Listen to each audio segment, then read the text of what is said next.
here's the video review for Transformers Age of Extinction Snarl. This is AD-28, the Lost Age movie advanced figure. This is the Takara version of the mold. I did order the American version from, I think, Megatropolis or Mega... I don't know who it was on eBay. And supposedly it was in stock. I've got a tracking number, but it has no, for the last like 3 weeks, it's got no thing. No update or anything. I think that they printed a shipping label and then just haven't shipped it yet because it wasn't actually in stock. So we'll see how that goes. I may just get a refund on that. Megatropolitan or something like that. I don't know. But this is the Takara version, which, from what I can tell, seems to be fairly similar in colors. It does have some metallic paint in several areas, and I don't know what the final American version is going to look like. I think plastic-wise, it's more or less going to be the same figure, just different paint apps. A lot like Optimus versus, the movie Invasion Optimus in America versus the Takara version of that. Just some better paint apps on this one. But I think generally they're the same. So we'll see how that is when the American one shows up. Well, in all, here he is in his green and purple, more accurate form, and not the chromy G1 accurate or G1 inspired Comic-Con version. And he's neat. He looks really cool. He's a green Stegosaur, so I like green. It's one of my favorite colors. It's not orange, but it's one of my favorite colors. And he's a Stegosaur, which I'm sure if you watched any of my videos, you know how I feel about that. So yeah, he's really cool. And same articulation. He's got the jaw and the head. He's got his red eyes painted here on his head. And there is still a lot of clear plastic here.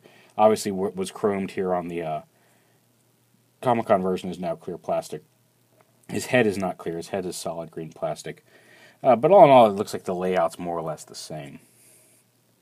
But I did have a couple issues with this one right out of the box. One, this neck piece. There's a little tab up in here that I had to shave down a little bit because pushing it up was causing it to not... It wouldn't stay up. It would keep springing back down to like down here. It wouldn't fold up properly. So, but that got fixed and all taken care of. Also over here, this hinge joint had some flash in it that ratcheted a little bit like it's supposed to. Like there's a slight ratchet to the knee joint. Nothing major, but a slight little click through there that worked up here, and then when it got down here, would just pop. There was too much flash in there, and it would pop this whole leg joint off. So I had to go in there and shave that down a little bit. Very easy. Like you can see it was kind of right here. It was sticking out a little bit. There was some flash up in there. So once this tried to move past it, rather than, because it's not pinned in, rather than move past it, it just popped off. Very easy fix. Hopefully yours won't have that, but just a couple of minor things to point out. Very minor, easy fixes, nothing to worry about. I'm still very happy with the figure itself. So yeah, one of the things I did notice is that this up here does not sit in quite as securely. It sits in just fine, but it doesn't seem to snap in as securely as the Comic-Con one did. And I assume that is just due to, like, it's missing that extra layer of chrome over the plastic, would be my guess. But again, it does stay in. You can hold and buy it. So it's still pretty secure. It doesn't have it doesn't have the satisfying click into place that the Comic-Con one did. So we take off this just like before, open it up, and there's his little axe blade that we'll get to later. Split his tail open and pull out the spiky bit, which again, I guess we won't get to too much later. We'll go ahead and combine these together. Again, the instructions that come with him also show him holding these as two separate weapons when they're clearly designed to be combined like that. And again, make sure you go up underneath so this slides into that groove, and you get a much better looking axe, I think. Oh, you know what? Before we do that, I got all these guys in dinosaur mode. Let me turn him back into a dinosaur real quick so we can show him off with his fellow movie Dinobots. And I only brought the other 4 G1 analog Dinobots just for the sake of my sanity, not having to deal with and transform like 7 different robots to get this video review done. But, okay, see, this is what I'm talking about. You have to pinch this together and make it snap into place here. There we go. All right, so here he is in Stegosaurus mode, and here he is with the other G1-inspired Dinobots. Let's get them all in here. Should maybe... trying to find... Oh, there we go. That kind of works here. All of them together. Don't worry, we're going to zoom out here. So there you go. There is Grimlock, Swoop, Sludge, Slag, and Snarl. I know that's not their real names. Let's not get crazy about it. I guess technically that is their real names. I know that's not their movie packaging names. But we all know who they're supposed to be. So yeah. Now we'll go ahead and get started on the transformation to robot mode. Alright, so to transform him, just like we said before, pull this out. We'll go ahead and put the axe back together. Just like that. Ba-doom, pa-ching. And we'll set that off to the side. These come out, and again, there's tab right here, slot right here. Plug those onto there. Again, you can leave those off and give yourself a little bit more freedom of movement in robot mode. I'm following the instructions here, and I've shown off some of the other stuff. So that comes back. This whole assembly comes back like this. Pop the head up. I like to pull it just a little harder until it comes up past the ridge here. Although it's a little harder with this than it was with the car. There we go. Just because that helps it when you're moving the head, that locks it in place, and it has enough leeway to just pop past it. So yeah, open that up, come down here. Again, these peg in right up here underneath the body. Just extend that whole thing down. Bring the arms up and out. It's like there's a shoulder out, there's a shoulder in. You just kind of bring it up and then fold it down again, just to do that. Come down here, split the legs. You can see there's the fake dino head. It doesn't have any paint on it like the Comic-Con one did, so it does have a different look to it when it's all folded up. You can tell the difference between the two heads, where it's a little more disguised with the gold paint over here on the Comic-Con version. These legs fold up to the side like this. Bring the feet down. Snap them into place. You hear that click. Click. Like that. The waist piece, again, comes back here. There's a little clip right there. Snap it down, and then these open up. Again, if you leave this folded straight back, or even at an angle, it does free up a little bit more of the arms so they don't bang against this, but I'm less concerned about damaging anything here on the non-chrome version. Bring his arms like this. Again, he's got the gorilla arms, but if you do them like this and fold the hands down, it's not quite as egregious. And there he is in robot mode. I really like the green. I really like the way, like, there's some paint here on the clear plastic.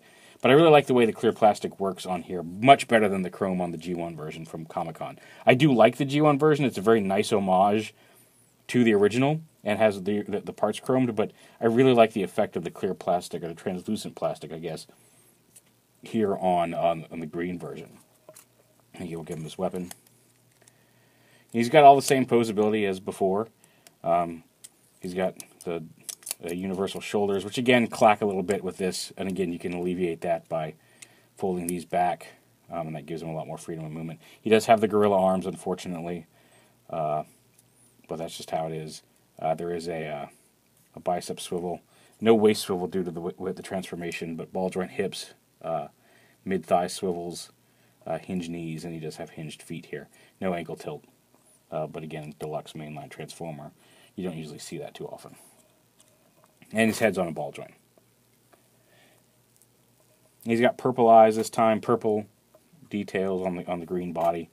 And like I said, the metallic paint really kind of picks out some of that stuff, makes him a little shinier than what I assume is a little shinier than the American version. I don't know what kind of paint they're going to use. I imagine it's probably not going to be metallic, but it may be more of a flat green. We'll see. But yeah, I like the green. Helps if I stand him up all the way on his flat feet. There we go. It's just a matter of getting the legs in the right position. No, foot forward. There we go. Come on. I don't know why suddenly he's fallen over. He didn't have this problem with the Comic-Con version, and he's not particularly back heavy. There we go. So there he is, nice and green and purple, mostly green with some purple highlights, but a pretty cool guy. And again, just to get him with his Dinobot buddies. If you zoom out here, we'll put Grimlock and Slug, Slodge, Sludge, Sloggy, whatever, Soggy Cheerios behind him. And he is a little bit taller, as you can see, certainly than Strafe/Swoop.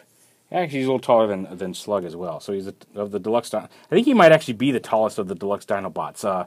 Scorn might get an edge on him with those fins, but I don't think so. I think he actually is the biggest of the Deluxe Dinobots. And again, we'll back up here to show you. There they look as a group, the Dino Sentai. in the actual official colors from the toy line versus the Comic-Con colors.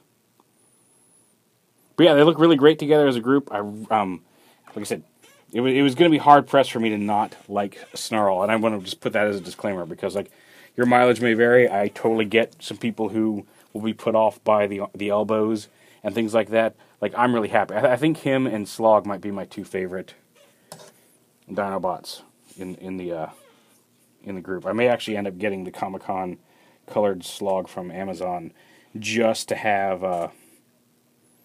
those two in the G1 color scheme. We'll see, but yeah, they're both pretty solid figures overall. I mean, like I like all the Dinobots. They all have their charm to me. I feel like the main five are really great. Like Scornet really is a good solid figure, and Slash is, you could totally skip Slash. I find some charm to him. There is some fun stuff there, but like I'll flat out tell you, you can probably skip Slash. But if nothing else, I think you should get the core five because they are kind of fun and nostalgia-rific. But there is Takara AD-28 Snarl from their Transformers Age of Extinction line, Lost Age, whatever they call it over there. And the packaging is just the same. It's got the same kind of box art. There's just that AD-28 down at the bottom. But some really neat box art there for the Stegosaur. Some Japanese on the bottom. And then a standard bio there on the back. So there he is, Lost Age Snarl.